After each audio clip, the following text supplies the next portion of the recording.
سيادة الرئيس مرحبا بك. أهلا. في 22 من أكتوبر عام 1956 وقعت أول عملية قرصنة جوية في التاريخ، حيث قام الفرنسيون باختطافك أنت ومحمد خيدر وحسين آية أحمد ومحمد بوضياف ومصطفى الأشرف، حيث كنتم تستقلون طائرة من المفترض أن تكون من الرباط إلى تونس.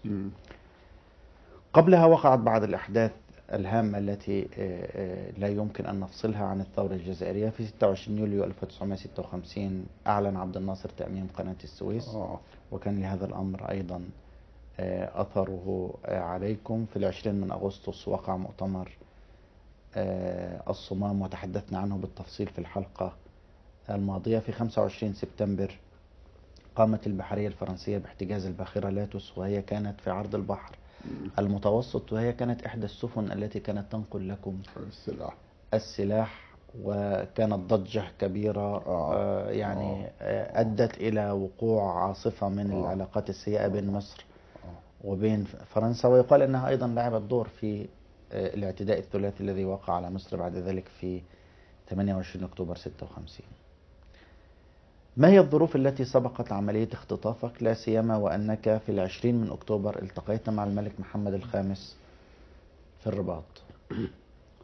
الظروف هذه أتت في هذا الجون تاع المؤتمر تاع الصمام والنتائج تاع المؤتمر تاع الصمام وضرورة اجتماع نتاع القادة اللي كانوا برا اللي يدرسوا هذا المقررات، وتقرر أن يكون الاجتماع في مدريد ما بين بوضياف، خيدر، آية أحمد يأتي من أمريكا والعبد الضايع في مدريد.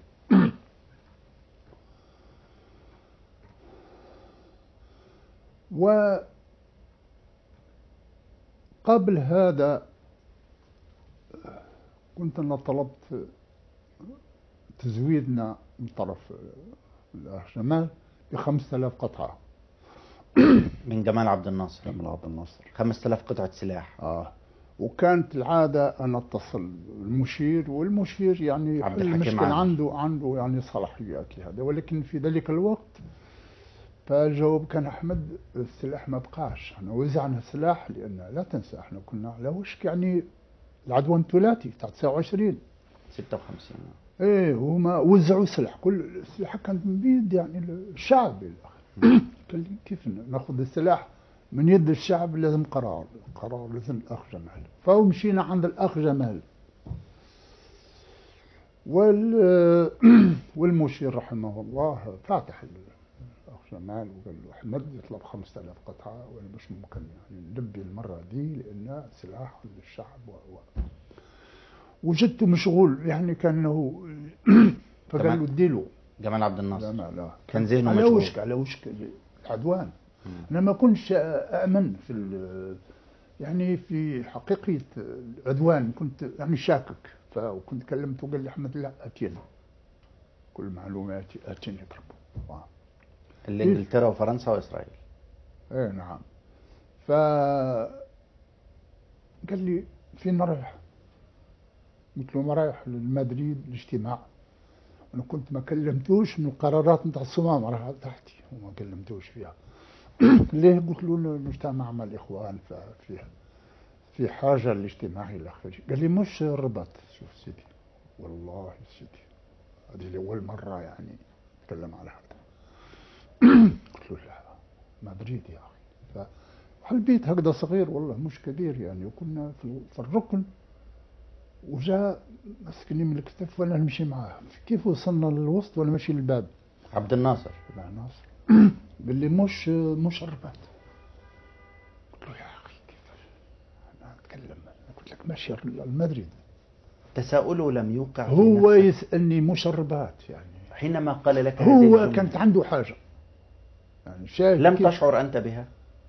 لا والله ما شعرت شيء في ذلك الوقت بكل صراحه. بعدين طبعا شعرت مش فقط مرتين. كيف وصل للباب؟ قال لي مش مدريد، مش الرباط، مدريد. وانا زعفت يا اخي سبحان الله. هذه 3 مرات انت فاكر انه بيستفسر منك، لكن هو بيحذرك. وانا ايه هو بيحذرك. ويحضرني سيدي والله، وربي يشهد على هذه الكلمة. واحنا ما عندناش خبر على المباخير كانوا مسكوها. لاتوس. اي لاتوس مساكينها، وما عندناش خبر عليها، شويه مش مرتاحين، لان يعني امورنا تمشي بالدقيقه نعرفوا يعني لمده ليله واحنا ما عندناش خبر. دخل في شك، شوي شك الى اخره. مسافر انا. يعني نقدر نقول ان لقائك مع عبد الناصر ده كان 24 سبتمبر تقريبا، لان اللاتوس اعلن الفرنسيين عنها 25. لان احنا قبضوا علينا في 22 اكتوبر. سبتمبر ليس اكتوبر. لا قبل هذه ايام، قبل سفري يا اخي. اسبوع قبل 22 اكتوبر، اسبوع كذا. سافرت وانا مسافر لمدريد، نسمع بان الملك اتى لمدريد واخذ الجماعه نتاعنا دخلوا في الطون في الريف. كيف وصلت مدريد مش موجودين. اتصلت فيهم قالوا لي احمد احنا كانوا سبقوك جميعا؟ سبقوني، كانوا كلهم سبق. انا خيضر وآية أحمد موجود تم، وبودياف موجود، وآية أحمد جاي من أمريكا، كان ممثل بتاعنا في أمريكا، كان وصل.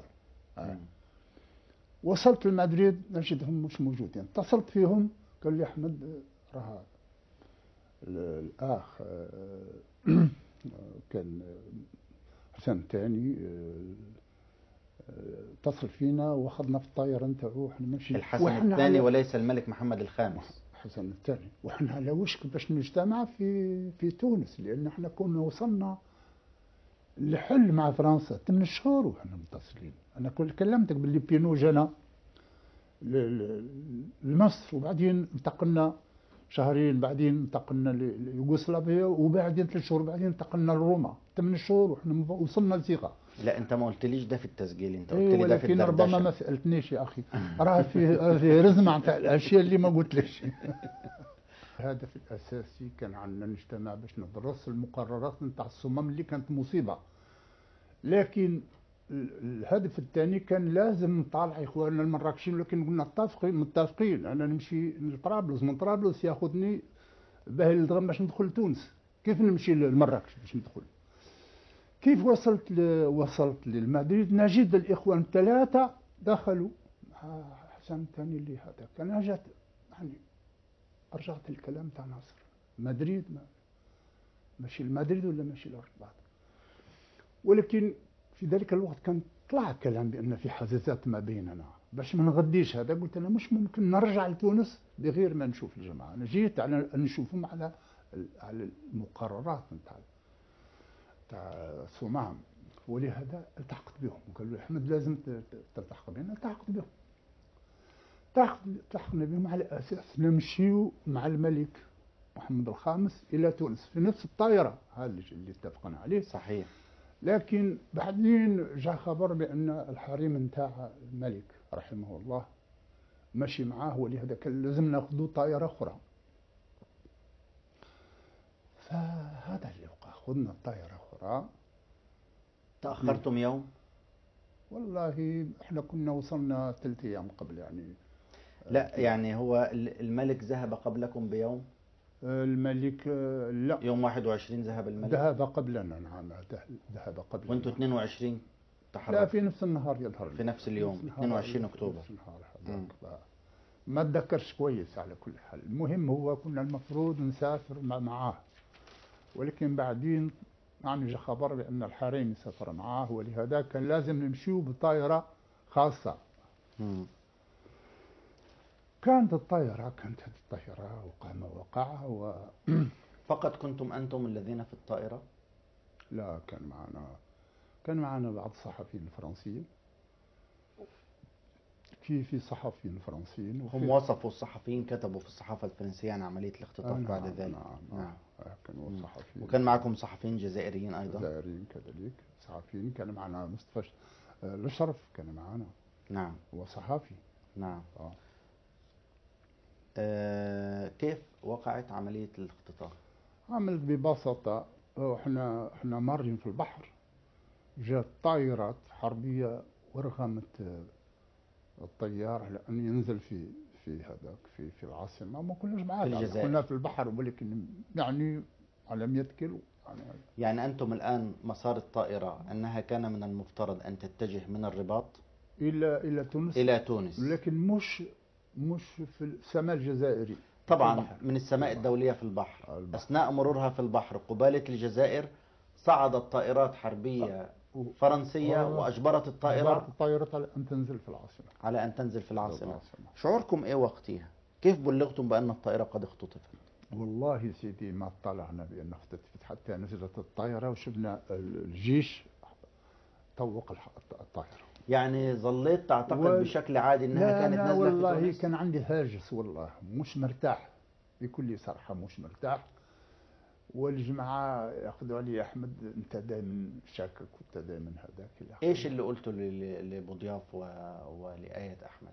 ما عجبتنيش الشيء هذه، ما كنتش مرتاح بكل صراحة. إيه اللي ما عجبكش من الأول؟ إنك ما ركبتش مع الملك في الطائرة؟ جاتني هذه كذلك، والكلام كذلك أنت عناصر، يعني هذا الكلام كله حقيقة كأنه فيلم وابتدى يرجع، يعني الكلام اللي سمعته ومش مرتاح، وعندي يعني عندي شيء بداخلي، وهذه عندي أنا نحس بالأشياء بكل صراحة، يعني عندي حدث، يعني شعر بأن الأمور مش ماشية كويس ومش مرتاح. لكن شعرت بالطائرات الحربية الفرنسية وإحنا في الأرض، وإحنا نزلنا، لكن وانتم في الجو لم تشعروا بأي شيء غير أبداً طبيعي؟ ولا شيء. كان عدد ركاب الطائرة كم واحد تقريبا؟ والله كان 21 ولا 25 يعني الطائرة. قل لي تاني أسماء من القيادات الجزائرية؟ قيادات كاين بودياف، كاين آية أحمد، كاين خيدر، أنا 4 من قيادة، ومعنا الصرف لكن كصحافي. كانوا معنا صحفيين مراكشيين، صحفيين فرنسيين، الكل ربما 20 كذا، يعني 20. كيف قبض عليكم؟ والله بسهولة طلعوا هم مسلحين مدجاجين واخذونا مش هل نزلتم أنتم من الطائرة أم صعدوا هم وأخذوكم منها؟ لا، هم طلعوا أخذونا. أخذوكم أنتم فقط الأربعة إحنا فقط الأربعة، كنا 5 حتى الأشرف كان معنا. أخذوا معكم الأشرف. وباقي الصحفيين تركوهم؟ والباقي تركوا، كانوا صحفيين وكانوا. إلى أين أخذوهم؟ على كل حال خذونا على جهة، إحنا داونا داونا البوليس يعني الرسمي اللي عندهم في العاصمة معروف هذا، ودارونا في زنزانات يعني.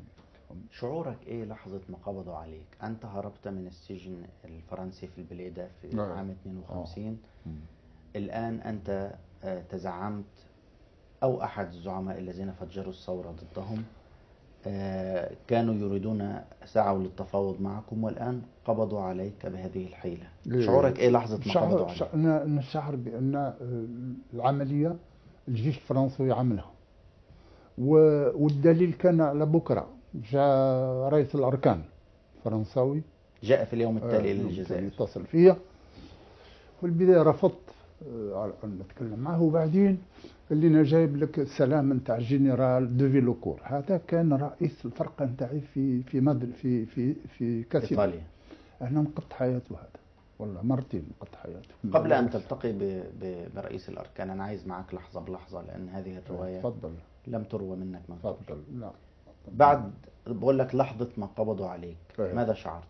شعرت بأن حيقتلونا، ولكن ما كناش نعرفوا هذا. كان توقعت بعد اللي قبضوا علينا وشاع الخبر تاع نزلوا الإخوان في مراكش وفي تونس وقتلوا بالمئات الفرنسيين بالشاقور بكذا، قتلوا المئات. يعني بعد القبض عليكم قامت ثورة شعبية ضد كل ما هو فرنسي في تونس وفي مراكش، وحتى الثورة الجزائرية صعدت بالعمل باش ما يظهروش بأن يعني لم يحدث نوع من أبدا الإحباط، وإنما العكس. ولا مرة حاربوهم داخل الجزائر ثورة مثل الأيام اللي قبضوا علينا، والله بقصد حتى يظهروا للفرنسيين بأن يعني ولكن كانت خيانة. كيف يتفاوضوا معنا 8 شهور يا أخي، 8 شهور توصلنا لصيغة إلى آخره. وهي لا، كان من ذلك اللي يحضروا لثورة الجيش ضد الحكم الفرنساوي، وعملوها. هذه لوهاس، هذه أنا ما يخفلش عليك، صالون وكل الضباط يعني الكبار عندهم ثاروا ضد فرنسا، وكانوا المفروض ياخذوا الحكم في فرنسا. دي محاولة الانقلاب التي وقعت ضد هذه دي جول ولكنها لم تنجح. نعم. أنا لسه لم أتي لها. لا، فقط باش أنا نقول لك كيف الأمور، تسلسل تاع الأشياء، تسلسل. لأن هذه في 56، لكن في 58 يوقع هذه الأشياء. نعم. يعني كان تحضير على أن الجيش يعمل شيء فيها. احنا كانت الحكومة تتفاوض معنا، ولكن حقيقة الأمر كانت ما بين الجيش 850 ألف عسكري يا أخي، وكانت جات مسألة الجزائر من بعد الهند الصيني، وكان جيشهم يعني مجروح. أنا قال لي رئيس الأركان كيف كلمني، قال لي في البداية ما بغيتش نتكلم، هو بعدين قال لي سأتي لك سيادة الرئيس. جنرال ديفيلوكور يبلغ لك سلامي إلى آخره، وبدأ يتلطف إلى آخره. رئيس أركان الجيش الفرنسي بنفسه هو الذي جاء ليحقق معه بنفسه مع 10 أو 15 ضابط سامي. فقال لي احنا عايزين ندخل في مفاوضات معكم. قلت له أنا مفاوضات؟ احنا في منذ 8 شهور مع حكومتكم. قال لا، هذوك خوانا احنا جيش، لا نقبل نضيع الجزائر من بعد الهند الصيني. عملوها فينا في الهند الصيني المرة دي لا بإتمام يعني. قلت له أنا هذا شأنكم على كل حال، أنا لم تتضابط. احنا متفاوضين مع حكومتكم دستوريا موجودة لليوم، هي اللي تحكم. يا أخي قال لا، مش هي اللي تحكم، احنا نتفاوض معهم. قلت له أنا تفاوض معنا على إيه؟ أنت عسكري، احنا نرسل لك عسكري اليوم اللي نتفاوضوا على كيف يكون يعني إيقاف القتال. قال لي يا بن بالله راك ما بين يدينا. قلت له معناها ايه؟ قال لي ما بن بالله انتهى هكذا. ايوا حين قلت له كنا نتكلموا متأدبين اليوم، انا نقول لك بن بالله انتهى، لكن اليوم راه فيه 8 ملايين بن بالله. هل وضعت لوحدك في زنزانة، كل واحد في زنزانة ولا كل واحد في زنزانة؟ يعني صلتك انقطعت بالآخرين؟ قطعت بالآخرين، نعم. كانت الزنزانة في السجن في ذلك الوقت؟ صغيرة، نعم. نقلوكم إلى السجن مباشرة؟ أنا كنت شعر بأنه حيقتلونا، ما كفيش كلام. قل لي صراحة، يعني شفت الجو، وحتى هجموا علي يعني بعض الضباط، وبعدين على كل مسكوهم. أنا شعر بأن فيش يعني، وشعر بأن الجيش تقريبا متمرد على شعرت أن في خيانة في قضية القبض عليك؟ والله أنا ما بودي ما أتكلمش في هذا بكل صراحة. باختصار ولا باختصار، يعني هناك خيانة؟ أنا ما أقولش خيانة، ما عنديش دليل، ما عنديش، ولكن أمور جات بصفة يعني مش طبيعية. في معلومات تتحدث عن صفقة معينة تمت مع الفرنسيين لتسليمك إليه. أنا ما أتكلم في هذا.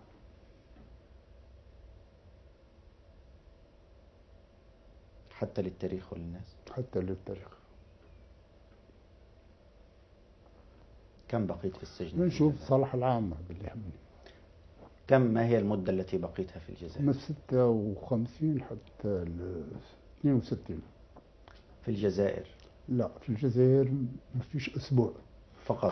خافوا من بعد القتل وقع جماعي في تونس، في مراكش. الملك محمد الخامس رحمه الله، فكان كذلك يعني وقع لقاء ما بينه وما بين بعض المبعوثين من الحكومة الفرنسية، وكان سمعوا منه كلام خطير كثير. وشافوا بأن يعني لازم نخرجوا حتى ما نبقاوش ما بين يد الجيش. هذا هو. فطائرة خذتنا ورحنا. محمد الخامس موقفه كان يختلف كثيرا عن الحسن الثاني. رائع. موقفه كان يختلف عن الحسن ابنه. والله ما تكلمش في هذا، أنا سمح لي. محمد الخامس أنا أحترم الرجل هذا، وكان رائع. ما الذي قام به بعد اختطافكم من الفرنسيين؟ من اللي؟ ما الذي قام به محمد الخامس بعدما اختطفكم الفرنسيين؟ قام وخذ موقف يشرف وهدد حتى يعلن الحرب ضد فرنسا، وهذا مش كلام فقط. أنا عندي أدركت أن عدم ركوبك الطائرة معه كان مقصودا؟ أنا ما زيش أتكلم في هذا، اسمح لي والله يا أخي، أنا بصالح العام ما أتكلم في هذا، ولا أتكلم فيه اليوم ولا بكرة ولا بعد بكرة، ما أتكلم في هذا يعني. والحمد لله مرت المسألة وإحنا بخير والحمد لله. ربما يفهم الناس كثيرا من الأشياء التي لا تريد يا أن أخي تتكلم فيها. أنا عمل اللي يملي علي ضميري، اللي يشوفه يعني هو الصلاح. الأمير الحسن بدأ يشعر أنه هذا هو طريقه إلى العودة للعرش، وليس كل الكلام يتقال على الجماهير، والكلام هو بيعتقد أنه كلام ما يوصلش لكتير قوي. وعلى حال لم تطل فترة المنفى عن سنة ونص، منفى السلطان وابنه، ولم يلبث السلطان أن عاد، ونحن اعتبرنا في المشرق أنه هذا انتصار عظيم جدا لحركة القومية العربية والإذاعات والجماهير، في حين أن الأمير الحسن اعتبر أن هذه العودة إلى المغرب ليس سببها كل هذا الذي يقال، وإنما سببها هو ما فعله هو. وبالتالي الأمير الحسن بدأ ياخد وضع في المغرب حتى قدام أبوه، بعد ما رجعوا على العرش بدأ ياخد وضع الطرف، ما هوش ولي عهد بس، بدأ يأخذ واحد قيادة القوات المسلحة، بدأ يأخذ المسؤولية عن كل أجهزة الأمن، ويعتبر نفسه هو القائم على أمور المغرب، وأنه أبوه تقليدي إلى آخره. وأنا شفت العلاقة بين الاثنين وهتكلم فيها فيما بعد. لكن هنا الأمير حسن كان شخصية تانية بيتصرف بمنطق تاني مختلف.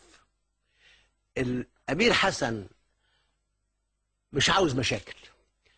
في شأن الثورة الجزائرية عاوز الوصول لتسوية. في شأن الأسلحة اللي كانت رايحة للجزائريين في آتوس، في المركب آتوس واللي اتظبطت، هو مش مقتنع بهذه الأساليب. خايف جدا، عارف تأثير أو عارف التصور الفرنسويين بالنسبة للجزائر، وإنه الجزائر هذه مسألة غير قابلة للحل، مسألة غير قابلة للاستقلال على نمط ما جرى، أو نوع من الاستقلال على نمط ما جرى في تونس أو في المغرب. الملك أمير الحسن في ذلك الوقت أنا أظن أنه لم يكن بعيدا، سواء بقصد أو بالتسريب، أو بأنه في بلاطه الفرنسويين اللي في بلاطه أو في دائرة مكتبه عرفوا بأمر سفر قادة الثورة الجزائرية. وأظن أنه الأمير الحسن هو بالتحديد من أقنع السلطان أنه يفصل، هو يركب طيارة والجزائريين لحمايتهم ولكي لا يظهروا ياخدوا الطيارة الثانية. وهذا هو التغيير الذي حصل. لكن الأمير الحسن لم يكن بعيدا على الإطلاق عن عملية خطف قادة الثورة الجزائرية، وهو له في هذا منطق معين. لكن حصل خطف الزعماء الجزائريين، وبدأ قدام الفرنساويين أنهم قدام فرصة من ذهب